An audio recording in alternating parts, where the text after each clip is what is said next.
Ryan here, aka Mac, and welcome. We have some pretty cool sneaky additions found within the 4.9 tech preview build.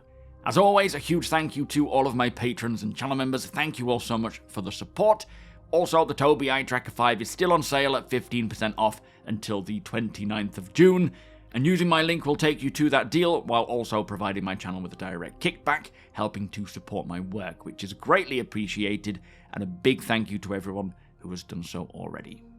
So as mentioned in a previous video, the tech preview channel opened up recently for an instancing test. Now, I have covered how that test went in yesterday's video, so be sure to check that out. I will link it below. But what was very interesting was some of the other changes found within the build that are coming down the line. Now, with these not being officially announced changes, we don't know if they are specifically coming in 4.9, they may be coming in 4.8.3 or later on, but they are clearly in the works, and I think it is more likely that 4.9 is the build that we will see these changes come along. Anyway, firstly, and this has created quite a stir, some ships' quantum fuel tanks have been reduced while others have been increased. Some of the smaller ships have dropped by 30%, while some larger ships have been reduced by 70%, and again, other ships have been increased, but no specifics as to which ship has changed where. For quantum drives, consumption has been modified across the board. Some have doubled in consumption, so using twice as much fuel, while others have halved in consumption, and others with varying values in between. And it does kind of look like all size 1 quantum drives have increased consumption, while all size 3 quantum drives have decreased, and size 2 and size 4 quantum drives vary either way. And then finally, for fuel pods, they have reduced the capacity of all fuel pods, roughly halving all of them. Now, there is a lot to break down here, but firstly, with this simply being data taken from the latest build, it is still very much getting balanced, and the info that we have on this today could easily be changed by tomorrow, not to mention by the time it actually releases to us, so take this as it is. It is not concrete nor final, and I'm sure more changes will come. Now, personally, I am very interested to see how these changes, if they do come as they are, or somewhat similar, affect the game. But there is a lot that needs to change within the game that we have today for these changes to make more sense and work. And of course, if they were to drop today, then they absolutely would create more problems than good, but when they do drop, I hope the persistent universe is ready for them. Now, these changes are definitely not in 4.8.2. Likelihood is, as mentioned, they will be coming in 4.9, as that is the build that they were found in. Not that it's a guarantee, but by the time these changes do release, other updates may have released to make them make more sense, so let us wait to see what CIG say about them and what other contributing factors or updates come along before getting overly worried. But right off the bat, I will say that these changes have not even been officially announced, nor have we even seen the contributing factors as to why these are potentially changing in this way. And there's a lot of things to consider when it comes to adjusting things like fuel ranges that can have a massive impact on the whole of this area, like fuel efficiency, the new flight changes, the new quantum travel experience, having things to do while in quantum travel, even knock-on effects for ships that are designed to transport smaller ships, the refueling ships, crafting, and so much more can have a big impact on how this all feels. So let's run through a few of the pros and cons about these changes as we see them today, without any other information as to what it's for. Now, personally, I'm not a fan of the refueling pod decreasing in fuel capacity for the refueling ships, in particular the Starlight, as that was very limited already, having to pretty much refuel every job and a half. Although there is a lot more to that based around how much you should be able to earn per hour using it, which is more of an economy-based decision to make it fit within the other starter professions. But decreasing it does feel like a bit of a kick in the fuel tanks, so we will see when it rolls out how it feels and if there are any other changes to that. But for many ships having a reduction in range capacity, I am somewhat a fan of, provided that the game, at the time that these changes release, is ready to support that. Now, one of the biggest benefits of a change like this, in terms of extending the time you are in quantum travel, is that it will encourage smaller ships to make use of larger ships to be transported, but it will also give us a greater sense of scale, giving the impression of the verse feeling bigger, which back in the day when quantum travel took 20 minutes, it did feel like the verse was a lot larger. Of course, it wasn't really ready for that because it was so boring, but I do personally want that feeling back of the verse feeling big. And CIG have stated in the past that quantum traveling to another planet is meant to be a big deal, and not something that we take lightly or do all the time. It is something we are supposed to plan and decide to do because we have pretty much exhausted the content where we are. But of course, a lot needs to be in place to make that work. Like more stuff to do on board our ships, like the SimPod, engineering, crafting, maintaining our items, listening or reading to Galactopedia entries, playing pool, playing basketball, maybe just chilling with our friends or acquaintances, reading or listening to the stories of the verse, checking local trade prices, and so on and so forth. None of which we really have in place right now. But also, one of the more major contributing factors that would make this make more sense is lots more localized content. Now, we are starting to see a lot more localized content dropping, with many more missions and points of interest and things to do within a single planetary location, but we obviously need much more, and CIG know this. Now, Genesis Planet Tech and Starkitect in particular are going to be probably one of the biggest parts to making this happen, as these new planets will provide an insane amount of localized content that won't have players in smaller ships feeling the need to quantum travel all over the verse, more so staying around a single planet and its moons, feeling like there is enough to do in one area for hundreds, if not thousands of hours. It is also very likely that one of the big reasons why we are seeing a lot of changes to quantum fuel and efficiency and so forth is to do with the updates to refueling ships, providing more work for them, which is necessary, but that needs to be balanced accordingly.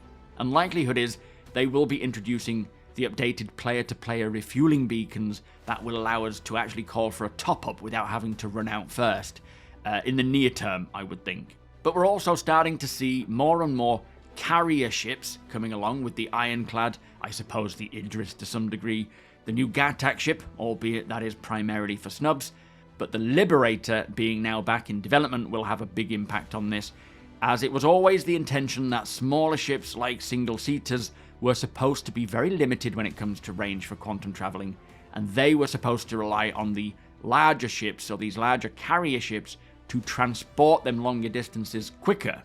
Although that doesn't explain the decrease in fuel for larger ships, but for larger ships with, say, size 3 quantum drives, it sounds like their consumption rates have increased, so it might balance out somewhat there. But in order for these ships to offer the option of transporting other players with their smaller ships and feeling the trust to do that, we would obviously need at least transport beacons and partly a reputation system.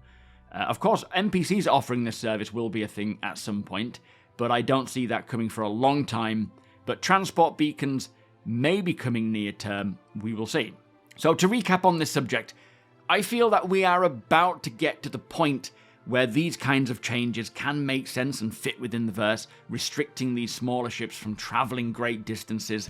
We are absolutely not at that point yet in the game that we have today, but these changes are not coming today. And as mentioned, there are many other factors to consider that will directly impact any of these updates, plus lots of gameplay to make it make more sense.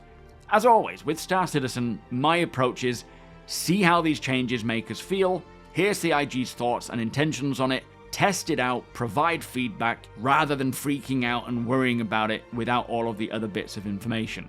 Hopefully, we are at the place where the PU can start supporting that greater sense of scale without it feeling like everything takes an age and you're just sat there bored waiting to arrive at your location, as it has lost that sense of scale since they decreased the time it takes to go in quantum travel. But as it stands right now, nothing has changed, and I'm sure there is a lot more to it than just decreasing the ranges and the capacities of quantum drives, and I'm really interested to learn more directly from CIG, as the verse is really starting to take more shape and connect with everything else. Anyway, let us move on and talk about something else in the 4.9 build, which was weapon damage changes. When this change comes in, many heavy weapons appear to be having a big increase in how much explosion damage they do, most definitely due to the upcoming super heavy combat armor. Stay tuned to hear more about that stats.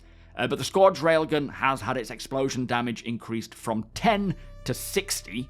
The GP-33 grenade launcher explosion damage has increased from 12.5 to 75. That's quite an increase, with its direct impact increasing from 3 to 5.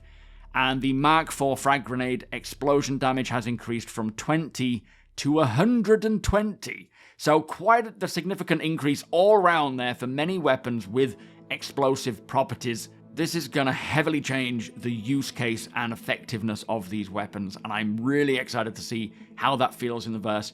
It does sound like quite a bit of an increase. Whether that's accurate or not, I don't know, because of course if you're fighting the super heavy combat armor, it might be useful against that, but against general enemies, players, it sounds pretty drastic. It also sounds like Wicklow will be offering the new super heavy combat armor version and weapon, plus the Mond Crimson camo set and Drake Clipper, likely with its fancy components and skin. But talking of the super heavy combat armor, there is some data about its stats. It offers a damage reduction of 90%, a minimum temperature protection of minus 70 degrees Celsius to plus 100 degrees Celsius. Its radiation capacity is 26,800 rems, and the radiation scrub rate is 145.8 rems a second. And for context, that is almost exactly half the capabilities of the Sterling radiation suit. So not too bad there, considering it is mostly about damage protection, whereas the Sterling radiation suit is obviously environmental protection. So just a snippet of information there, but damage mitigation is beefy. But again, with the increase to these explosive weapons, they will certainly be the way to go to take on anyone in this super heavy armor, which is definitely partly why the damage has been increased to those weapons. But I do like it, as it means more reason to designate members of your FPS squad as heavy weapons specialist, carrying those kinds of weapons ready to engage the threats that require them. Now for blueprints, the Artimax Chairman's armor set blueprint has been added, and they have also fixed 18 blueprints that give the wrong item when crafted, but there are still more that are bugged apparently, so hopefully they can get those resolved quickly, as that would be very annoying. And then finally, one very nice new bug fix is that CIG has fixed the lighting state machine for ships being on emergency all the time. I think this has come in for 482, because I did notice as I was walking around the latest Gattac ship, the lighting was not in emergency mode. It is still way too dark in ships, but I don't know if global illumination is going to fix that or what. But yes, definitely nice not to have red flashing lights. I must check the ironclad. I haven't checked that yet. So some great little snippets of information there, much of it changing the persistent universe quite a bit in specific areas like fuel and so forth. But again, no idea exactly when these changes are rolling out. I think it is more safe to say it's going to be 4.9, with it being found in the 4.9 instancing tech preview build, and that is set to release at the end of July. But with that, if you are buying anything from the Impound, please do consider using my link, as not only will it provide you with a discount, it does provide my channel with a direct kickback, and that is greatly appreciated, guys. If you do enjoy my videos, please do consider subscribing and helping the channel to grow. Also, come and hang out over at twitch.tv/SuperMacBrother, or here on YouTube if you would like to watch me stream. Now that 4.8.2 is out, hopefully we can get back to doing some other stuff a bit more smoothly, although it sounds like it is server error central right now, which they are aware of, but I'll speak about that in a separate video. If you want something a little different, check out my camping channel, which I will link below. Hit the thumbs up if you don't mind, it does the channel a huge favour, and tick that notification bell if you'd like to be notified when my videos go live. Again, a huge thank you to my patrons and channel members. Thank you for your support, thank you for watching, and I'll see you in the next one.